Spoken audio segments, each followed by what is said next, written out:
Hello everyone. In the previous session, we started with decision control statement. In today's session, we will be starting with looping control statement in Python. As far as today's session is concerned, we will see what exactly is the loop, overview of loop statement, and different loop provided by Python, out of which we will concentrate on while loop. Before moving towards loop, a question arises in the mind: why do we require a loop? Suppose we want to enter 1000 variables value to be collected. Is it feasible to write down 1000 input statement to collect the data and 1000 print statement to display the value of the data? Definitely it is not a feasible way of doing this one. It is an iterative task to be performed again and again. So we will be using a looping statement that can be governed with looping statement. So formal definition of looping statement is: it is used to perform or execute block of statement repeatedly or iteratively until a particular condition is satisfied. If you want to execute n number of statements iteratively, then you are using looping. For example, you want to display number from 1 to 100 incremented by 1. Definitely it becomes a iterative task that can be governed by means of looping statement. So as far as looping is concerned, it is iterative task to be performed. That we are knowing the formal definition of the loop. Loop is used to perform or execute a block of statement repeatedly until a particular condition is satisfied.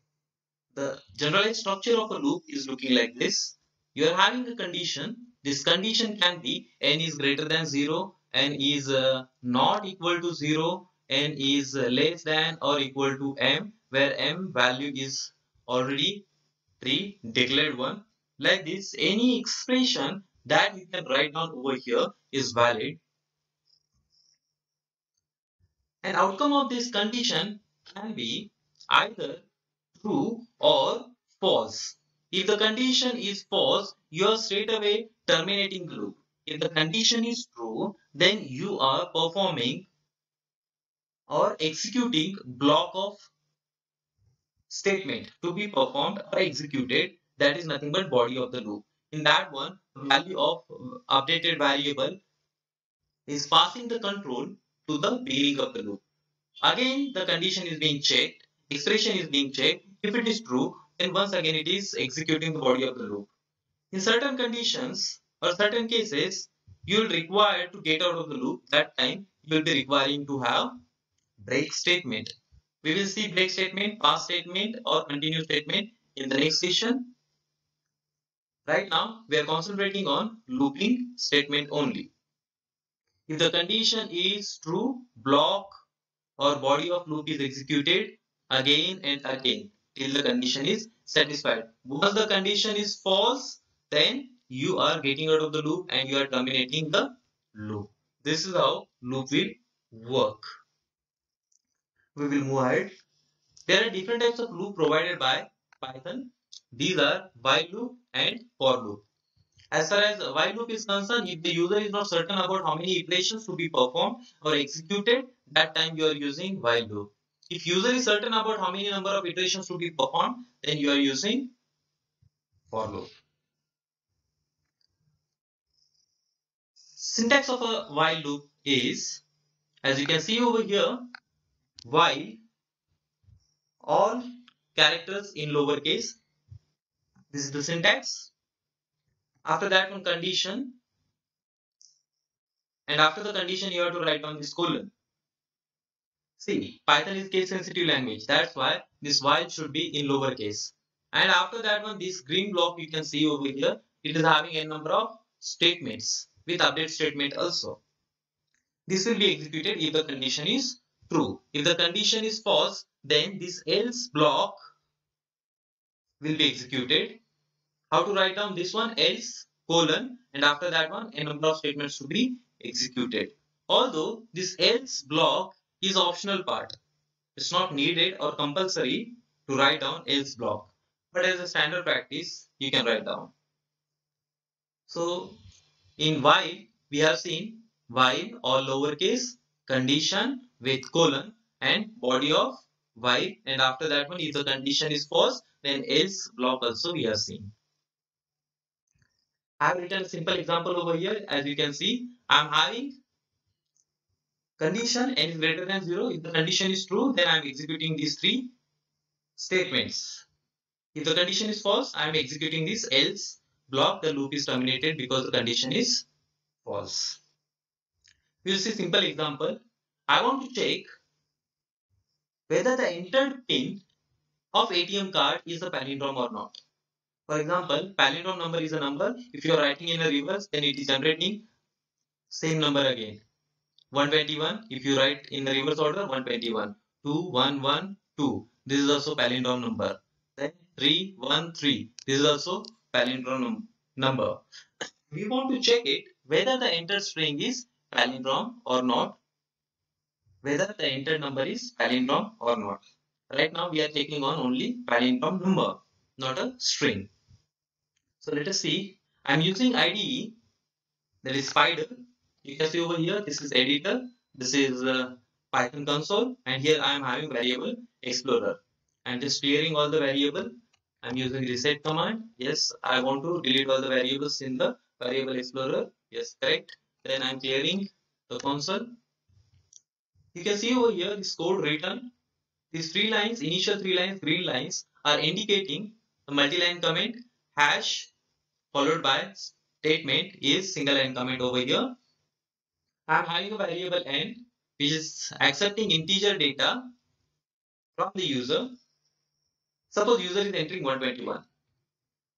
Then I am making a safe copy of n into x. Since x is equal to n, value of n is assigned to x.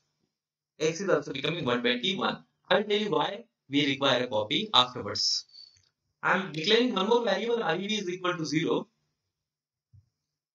This is for reversing the number. I am having loop over here. I have written while n. Instead of this one, you can write down while n is greater than 0, while n is not equal to 0. This is also valid statement. 121, value of n is equal to 121. 121 is not equal to 0. So I am entering in the loop. Body of the loop is line number 10, 11 and 12. So in the body of the loop, since 121 is not equal to 0, this condition is true. I am following line number 10. Mod is equal to n mod 10. 121 mod 10, it will be yielding remainder. 121 mod 10 is giving me remainder, that is 1. I am getting 1. REV, previous value of REV was 0. Now 0 into 10 plus 1 is equal to 1. N is equal to double slash n double slash 10. It is giving floor operation. If you are writing single slash, then it will be generating a quotient with float data output.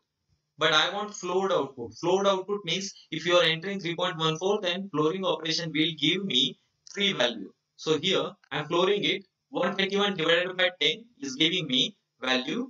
Updated value of n is equal to 12. The previous value was 121. Now updated value of n is 12. N is reducing. From here, the control is passed back to the beginning of the loop. N is equal to now updated value is 12. 12 is not equal to 0. Correct. So I am entering in the loop. Again, I am calculating mod. Mod is equal to 12 mod 10. It is giving me remainder 2.